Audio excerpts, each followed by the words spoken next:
இலக்கிய சீரியலில் எதிர்பார்க்காத ஒரு ட்விஸ்ட் ஒன்று நடக்க போதுங்க. அது மூலயமா கௌதம் கண்டிப்பாக எந்த ஒரு தப்புமே பண்ணலை. சொந்த தம்பியான கார்த்தியை கடத்தவும் இல்லை, கார்த்தி கடத்தலுக்கும் கௌதமுக்கும் எந்த சம்மந்தமும் இல்லை, இது எல்லாத்தையும் பண்ணது எஸ்எஸ்கே தான் அப்படின்னு ஒரு மிகப்பெரிய ஒரு ட்விஸ்ட் ஒன்று நடக்க போகுது. அது எப்படி நடக்க முடியும் அப்படின்னு நீங்கள் கேட்கலாம். ஏன்னா இலக்கியா இப்போதைக்கு கடத்திட்டு போனால் அந்த ரவுடி நாகுவோடைய ஃபோட்டோ மட்டும்தான் அவங்கள்ட்ட இருக்குது. ஆனால் அந்த நாகு யார், இப்போ கார்த்தியை கடத்திட்டு போய் எங்கே வச்சுருக்கான் அப்படின்னு எதுவுமே தெரியாது. ஆனால் எஸ்எஸ்கே சொல்லி தான் நாகு கார்த்தியை கடத்திட்டு போயிருக்கான் அப்படின்னு மட்டும் நம்ம இலக்கியாவுக்கு நல்லாவே தெரியும். ஆனால் தெரிஞ்சாலும் அதை கோர்ட்டில் நிரூபிக்கிறதுக்கு நம்ம இலக்கியாட்ட எந்த ஒரு ஆதாரமும் இல்லை. இப்போ போய் அந்த நாகும் எஸ்எஸ்கவும் பேசின அந்த ஆடியோவை போட்டு காட்டினா அது எப்படி இலக்கியாவுக்கு தெரிஞ்சது அப்படின்னு எஸ்எஸ்கே உஷாராயிடுவான். இது ஃபேக்குன்னு சொல்லி ஏமாற்றிட்டு எஸ்எஸ்கே அப்புறம் அங்கே வச்சுருக்க ஸ்டம்ப் மைக்கை கண்டுபிடிச்சானா அப்புறம் எந்த ஒரு தகவலுமே கிடைக்காது. ஏற்கனவே தாட்சாயினி நமக்கு பிரச்சனை வரப்போகுது, அந்த டெண்டரை நம்ம தோத்துற போகிறோம், அதனால் அந்த கார்த்தியை கொன்னுடலாம் அப்படின்னு ஒரு டெண்டருக்காக கார்த்தியை கொல்ற நிலைமைக்கு போயிட்டா. அப்படி மட்டும் கார்த்திக் எதுனா ஆச்சுன்னா நாம் இவ்வளோ நேரம் போராடினது கஷ்டப்படுது எல்லாமே வீண் போயிடும். கௌதம் மேலே பெரிய பழி வந்து விழுந்துடும். கௌதம் கண்டிப்பாக இதை தாங்கிக்க முடியாது. அதனால் முள்ளு மேலே வந்த சேலை மாதிரி நாம தான் கொஞ்சம் நிதானமாக இதை சரி பண்ணணும் அப்படின்னு இலக்கியா முடிவு பண்ணி தான் என்ன பண்ண தெரியாமல் கண் பதுங்கியிருக்காங்க. கோர்ட்டில் நாகுடைய ஃபோட்டோ மட்டும் காட்டுறாங்க. இவர் தான் எங்கள் ஹஸ்பண்டோட தம்பி கார்த்தியை கடத்திட்டு போனது, இவன் தான் கார்த்திக், இவனுக்கும் என்ன பிரச்சனை தெரியல, யாரோ சொல்லி தான் கார்த்தியை கடத்திட்டு போயிருக்கான், ஆனால் சம்மந்தம் இல்லாமல் கௌதமுடைய பேரை மிஸ்யூஸ் பண்ணியிருக்காங்க அப்படின்னு இலக்கியா சொல்கிறாங்க. அதை பார்த்ததும் அந்த ஜட்ஜம்மாவும் அவங்களுக்கு புரிஞ்சு போச்சு. ஸோ இந்த கடத்தலுக்கு கௌதம் சம்மந்தப்பட்டிருக்கானா அப்படிங்கிறது அவங்களுக்கும் சின்ன குழப்பம். ஆனால் கார்த்தி தான் ஒரு வீடியோ அமைச்சிருக்காரு, என்னை கடத்திட்டு போனது கௌதம் தான் ஆள் சிற்பி என்னை கடத்திருக்கான், என்னை சித்திரவதை பண்ணுறான் அப்படின்னு கார்த்தி பேசின அந்த ஒரு வீடியோ வச்சு கௌதம் மேலே முழு பழியும் போட்டு கௌதமை ஜெயிலுக்கு அனுப்ப எஸ்எஸ்கே, தாட்சாயினி, அஞ்சலி 3 பேரும் பிளான் பண்ணுறாங்க. ஆனால் இலக்கியா வச்ச ட்விஸ்ட்டில் ஜட்ஜு யோசிக்கிறாங்க. ஸோ அந்த ரவுடி தான் கார்த்தியை கடத்திட்டு போயிருக்கான். ஆனால் அந்த ரவுடியை கடத்திட்டு போக சொன்னது கௌதம் தாங்கிறதுக்கு எந்த ஒரு ஆதாரமும் இல்லை. ஆனால் கடத்தப்பட்ட கார்த்தி மட்டும் என்னை கடத்திட்டு வந்தது கௌதம் தான் சொல்லியிருக்காரு. ஒருவேளை ஆப்போசிட் வக்கீல் சொல்கிற மாதிரி இவங்க 2 பேருக்கும் வீட்டில் சொத்து பிரச்சனை இருந்திருக்கலாம். அதை பயன்படுத்தி கௌதமுக்கு பிடிக்காத யாராவது இந்த கார்த்தியை கடத்திருந்தா கூட கார்த்திக்கு கௌதம் தான் கடத்தினான்னு கூட சொல்லி தெரிஞ்சுக்கலாம் இல்லையா? அதனால் இந்த கேஸை நாம் இப்போதைக்கு முடிக்க முடியாது. கௌதம் தான் குற்றவாளி அப்படிங்கிறதுக்கு போதிய ஆதாரம் இல்லை. அதனால் அந்த கார்த்தியை கண்டுபிடிச்சா மட்டும்தான் கார்த்தியை யார் கடத்தினது, எதுக்காக கடத்தினாங்க, இதுக்கும் கௌதமுக்கு சம்மந்தம் இருக்காங்கிறத நாம் கண்டுபிடிக்க முடியும். இல்லைனா இலக்கியா கொடுத்த அந்த ஃபோட்டோ வச்சு அந்த ரவுடி நாகுங்கிறவன் எங்கே இருக்கான், அவன் தான் கார்த்தியை கடத்திருக்கானா, யார் சொல்லி கார்த்தியை கடத்தினான்னு அவனுடைய வாக்குமூலம் நமக்கு தேவை. இது 2த்துல ஏதோ ஒன்று நடந்தால் மட்டும்தான் கௌதம் குற்றவாளி இல்லையாங்கன்னு நாம் கணிக்க முடியும். அப்போ தான் கௌதமுக்கு தண்டனை கொடுக்க முடியும் அப்படின்னு ஜட்ஜி சொல்கிறாங்க. அது கேடும் தாட்சாயினிக்கு சமக்கம் வருது. என்ன எஸ்எஸ்கே, இந்த ஜட்ஜு போயிட்டு இப்படி சொல்கிறாங்க, அப்போ கௌதம் ஜெயிலுக்கு போக மாட்டானா? சொல்லுங்கள் எஸ்எஸ்கே.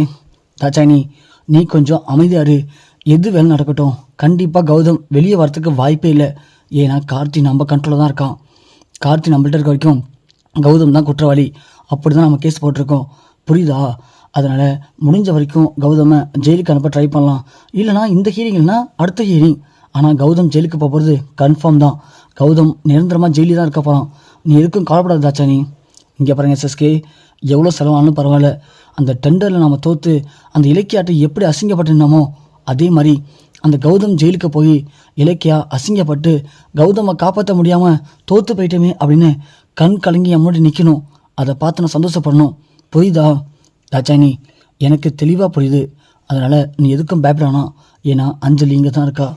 அப்புறம் அவளுக்கு சந்தேகம் வந்துடும். அஞ்சலிக்கு மட்டும் சந்தேகம் வந்துருச்சுன்னா அப்புறம் நம்ம போட்ட திட்டம் எல்லாம் வேஸ்ட்டாக போயிடும்.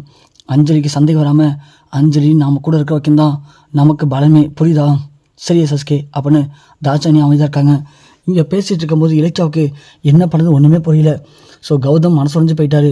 ஸோ அது வரைக்கும் கௌதமுக்கு ஜாமீன் வேணும் அப்படின்னு சொல்லும்போது, இல்லை இப்போதைக்கு கௌதம் வெளியே வந்தார்னா சாட்சியை கலைக்க வாய்ப்பு இருக்குது, அதனால் கௌதமை வெளியே வரவிடக்கூடாது அப்படின்னு ஆப்போசிட் வக்கீல் சொல்லிடுறாங்க. ஜட்ஜும் பார்த்துட்டு கரெக்ட் தான், இப்போதைக்கு கார்த்தியை கடத்திருக்கிறது கௌதம் அப்படின்னு சின்ன ஒரு ஆதாரம் நம்மள்கிட்ட இருக்குது. அதனால் கௌதம் வெளியே போனால் கண்டிப்பாக ஆதாரம் கலைக்கப்பட வாய்ப்பு இருக்குது. அதனால் அது வரைக்கும் கௌதமுக்கு ஜாமீன் இல்லை அப்படின்னு ஜாமீனை மறுத்துறாங்க ஜட்ஜம்மா. இங்கே இலக்கியா மனசுடைஞ்சு போயிட்டாங்க. எப்படியாவது கௌதம் இன்னைக்கு வீட்டுக்கு கொண்டு வரேன்னு அத்தைக்கு சத்தியம் பண்ணிட்டு வந்தானே, இப்போ கௌதமை காப்பாற்ற முடியே, என்ன பண்ணுறது? இப்போது கார்த்தி ஒரு பக்கம் உயிருக்கு ஆபத்தான நிலைமையில் இருக்கான். கௌதம் இப்போ ஜெயிலுக்கு போகிறாரு. என்ன பண்ண போகிறோன்னு தெரியாமல் இலக்கியா முடிச்சுட்டு இருக்கும்போது யாருமே எதிர்பார்க்கவே இல்லை. இந்த கேஸை முடிக்கிற நேரத்தில் ஒரு ஆள் வந்து நிப்பாட்டுங்க, என்கிட்ட ஆதாரம் இருக்குது அப்படின்னு காட்டுறாங்க. யாருன்னு பார்த்தா நம்ம ரேவதி அம்மா. ஸோ ரேவதி அம்மா உள்ளே வந்து என்கிட்ட ஆதாரம் இருக்குன்னு சொல்லவும் ஜட்ஜம்மா நீங்கள் யாருமா அப்படின்னு கேட்க இலக்கியாவனே அவங்க எனக்கு தெரிஞ்சவங்க தாங்க அப்படின்னு சொல்லிட்டு இலக்கியா போயிட்டு அத்தை என்னச்சத்தை உங்கள்கிட்ட என்ன ஆதாரம் இருக்குது? இலக்கியா நீ என்கிட்ட அன்றைக்கி இந்த ஃபோட்டோ கிட்டல அந்த ரவுடி பையனை இன்றைக்கி நான் வர வழியில் பார்த்தம்மா. அவனை பார்த்துட்டு அவனை ஃபாலோ பண்ணி போனேன். அவன் ஏதாவது குடோனுக்கு போனான். அந்த குடோனில் தான் கார்த்தியை கடத்தி வச்சுருக்காங்க. நான் அதை பார்த்தேன். அது மட்டும் இல்லை, அந்த நாகூர் காலை அவன் வந்து எஸ்எஸ்கேட்ட ஃபோனில் பேசுனதை நான் வீடியோ எடுத்திருக்கேம்மா, இதை பாரு அப்படின்னு சொல்லி காட்டுறாங்க. ஒரு இலக்கியா பார்த்துட்டு இது போதும் அத்தை, நீங்கள் எனக்கு பெரிய உதவி பண்ணிட்டீங்க. கண்டிப்பாக கௌதமுக்கு இதுக்கும் எந்த சம்மந்தம் இல்லைன்னு சொல்லி கௌதமை கண்டிப்பாக நாம் வெளியே கொண்டு வந்துடலாம் அத்தை, இது போதும் அத்தைன்னு சொல்லிட்டு இலக்கியா வராங்க. மேடம் நீங்கள் கேட்ட மாதிரி அந்த நாகு யார், அவன் யார் சொல்லி கடத்தினா எல்லாத்துக்கும் ஆதாரம் இதில் இருக்குது மேடம் அப்படின்னு சொல்லி இலக்கியா அந்த ஃபோனை தராங்க. ஜட்ஜம்மா ஓப்பன் பண்ணி பார்க்குறாங்க. பார்த்தா நம்ம ரேவதி அம்மா கோர்ட்டுக்கு வரும்போது தான் நாகுவை பார்த்துருக்காங்க. அவனை சேஸ் பண்ணி போகும்போது அவன் ஒரு பாலஞ்சு பங்களாவில் போகிறான். அங்கே நம்ம ரேவதி அம்மா போயிட்டு பார்க்குறாங்க. பார்க்கும்போது கார்த்தியை பார்க்குறான். கார்த்தி மயக்கத்தில் இருக்கான். உடனே Nagu sir SSK sir Karthi மயக்கத்தில் தான் இருக்கான். நீங்கள் ஊன்னு சொன்னீங்கன்னா கார்த்தியை போட்டுருவேன், போட்டுட்டு பழி தூக்கி கௌதம் மேலே போட்டுடலாம். அப்புறம் நீங்கள் ஆசைப்பட்ட மாதிரி கௌதம் நிரந்தரமாக ஜெயிலில் தான் இருக்கணும், வெளியே வரவே முடியாது. அப்புறம் கௌதம் காலி பண்ணனால பிஸ்னஸில் நீங்கள் தான் நம்பர் 1. பிஸ்னஸில் உங்களுக்கு எதிரியாக இருக்க மாட்டாங்க. ஆனால் நீங்கள் வேறு லெவல் சார். பிஸ்னஸில் உங்களுக்கு எதிரியாக வந்த ஒரே ஒரு பாவத்துக்காக அந்த கௌதமை எவ்வளோ பழிவும் துடிக்கிறீங்க. நீங்கள் உண்மையிலே பெரிய ஆள் சார். உங்களை மாதிரி மூளை இருந்தால் மட்டும் தான் பிஸ்னஸ் மேன் ஆக முடியுமோ அப்படின்னு நாகு எஸ்எஸ்கிட்ட பேச எல்லாத்தையும் இங்கே ரேவதி அப்படியே அழகாக வீடியோ எடுத்திருக்காங்க. அதை தான் இங்கே ஜட்ஜிட்ட காட்டியிருக்காங்க. அதை பார்த்துன்னு ஜட்ஜுக்கு புரியுது. அப்போது எஸ்எஸ்கே அப்படிங்கிறவன் கௌதமுக்கு தொழில் ரீதியாக எதிராளியாக இருக்கான். அவன் தான் கௌதமை பழிவங்கத்துக்கு கார்த்தியை கடத்திக்கிட்டு அதுக்கெல்லாம் காரணம் கௌதம் சொல்லி கௌதம் மேலே பழி போட்டிருக்கான். அப்போது இந்த கடத்தலுக்கும் கௌதமுக்கும் எந்த சம்மந்தமும் இல்லை அப்படின்னு ஜட்ஜம்மா புரிஞ்சுக்கிறாங்க. புரிஞ்சுக்கிட்டு ஸோ இந்த கடத்தலுக்கும் கௌதமுக்கு எந்த சம்மந்தமும் இல்லை, இந்த கடத்தலில் சம்மந்தப்பட்டிருக்கிறது எஸ்எஸ்கே தான். எஸ்எஸ்கேங்கிறவர் தான் இந்த கடத்தல் சம்மந்தப்பட்டிருக்காரு. அவர் வேணும்னு கௌதம பழிவங்கத்துக்கு இப்படி கௌதம் மேலே பழி போட்டிருக்காரு அப்படின்னு ஜட்ஜம்மா சொல்கிறாங்க. எஸ்எஸ்கே ஒன்று எழுந்திரிச்சு இங்கே பாருங்க மேடம், அந்த கௌதம் இலக்கிய 2 பேர் சேர்ந்து பொய் சொல்கிறாங்க, நான் எதுவும் பண்ணவே இல்லை அப்படின்னு கத்த உடனே ஜட்ஜம்மா இங்கே பாருங்கள் சார், எங்கள்கிட்ட ஆதாரம் இருக்குது, போலீஸ் அவரை இங்கே அழைச்சிட்டு வாங்க அப்படின்னு சொல்ல எஸ்எஸ்கேவை அழைச்சிட்டு வாங்க. எங்கள்கிட்ட ஆதாரம் இருக்குது, அதனால் கார்த்தி வெளியே வர வரைக்கும் நீங்களும் இந்த கேஸில் ஒரு குற்றவாளி தான். ஸோ நீங்கள் கண்டிப்பாக ஜெயிலுக்கு போய் தான் ஆகணும் அப்படின்னு ஜட்ஜம்மா திருப்பி சொல்கிறாங்க. அந்த இடத்துல இலக்கியோட வக்கீல் வந்து இங்கே பாருங்க மேடம், அந்த நாகு எஸ்எஸ்கே சொல்லி தான் கௌதம பழிவாங்கிறதுக்கு திட்டம் போட்டிருக்கான்னு இப்போது ஃபுல்லாக தெரிஞ்சு போச்சு. அதனால் கௌதம் நிரபராதின்னு நிரூபிங்க, இல்லைனா அவருக்கு ஜாமீனாச்சும் கொடுங்க அப்படின்னு கேட்குறாங்க. கௌதம் ஃபுல்லாக நிரபராதின்னு நிரூபிக்கிறதுக்கு இன்னும் போதிய ஆதாரம் தேவை. அதனால் இப்போதைக்கு கௌதமுக்கு ஜாமீன் வேணால் தரோன்னு சொல்லி கௌதமை ஜாமீனில் வெளியே விடுறாங்க. எஸ்எஸ்கேவுக்கு 15 நாள் ரிமாண்ட் அறிவிக்கிறாங்க. அதை பார்த்ததும் இலக்கியாவுக்கு சந்தோஷம் தாங்கலை, கௌதம் வெளியே வந்துட்டாரு அப்படின்னு சொல்லிட்டு.